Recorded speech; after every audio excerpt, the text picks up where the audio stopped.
విజయనగరం నుంచి మనం breaking news చూస్తున్నాం. అక్కడ రాజాంలో టెన్షన్ వాతావరణం కంటిన్యూ అవుతోంది. వెంకటేష్ అనే యువకుడు, మెంతిపేట కాలనీకి చెందిన యువకుడు మరణించాడు. దీంతో బంధువులు పెద్ద ఎత్తున ఆందోళనకు దిగారు. ప్రస్తుతం అక్కడ పరిస్థితి నివ్వురుగప్పిన నిప్పులా మారింది. ముందు జాగ్రత్తగా మెంతిపేట కాలనీలో పోలీస్ పికెటింగ్ ఏర్పాటు చేశారు. భారీగా పోలీసుల్ని మోహరించారు. నిన్న ఆదర్శ్ నగర్ చెరువులో వెంకటేష్ మృతదేహం లభ్యతతో దాడి చేశారు వెంకటేష్ బంధువులు. ఇళ్లలోని ఫర్నిచర్, కార్లు, బైకుల్ని ధ్వంసం చేశారు.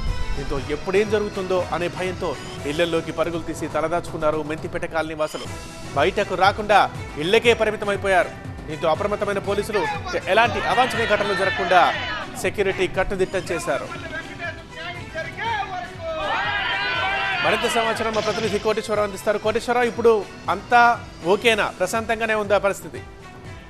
ప్రస్తుతానికైతే మెంతిపేట కాలనీలో ఉద్రిక్త వాతావరణం అయితే కొనసాగుతూనే ఉంది. పోలీస్ పికెటింగ్ ఇంకా పెద్ద ఎత్తున అక్కడ కొనసాగుతున్న వాతావరణం అయితే కనిపిస్తుంది. మెంతిపేట కాలనీ వాసులు ఇంకా ఇళ్ళకి పరిమితమయ్యారు. ఏ క్షణంలో ఏం జరుగుతుందో అన్న ఉద్రిక్త వాతావరణం అయితే స్పష్టంగా కనిపిస్తుంది. ఎందుకంటే వెంకటేష్ కి న్యాయం జరిగే వరకు ఊరుకోబోమని వెంకటేష్ బంధువులు అంటుంటే, మెంతిపేట కాలనీ వాసులు మాత్రం ఏం జరుగుతుందో తెలియని భయాందోళన పరిస్థితిలోనే ఉన్నారు. ఎందుకంటే వెంకటేష్ గత 19వ తారీఖున అదృశ్యమయ్యాడు. అప్పుడు మిస్సింగ్ కేసు పోలీస్ స్టేషన్ లో కూడా కేసు నమోదైంది. సుమారు నెల రోజుల తర్వాత వెంకటేష్ మృతదేహం లభ్యమవడంతో మెంతిపేట కాలనీ వాసులే ఈ వెంకటేష్ ని హతమార్చి చెరువులో పడేశారనే ఉద్దేశంతో ఒక్కసారిగా వెంకటేష్ కుటుంబ సభ్యులు కావచ్చు, లేకపోతే ఆ కాలనీ వాసులు కావచ్చు, పెద్ద ఎత్తున ఒక ఆగ్రహంతో మెంతిపేట కాలనీ మీదకి వెళ్ళటము, బాంబులతోటి రాళ్లతోటి దాడి చేయడం జరిగింది.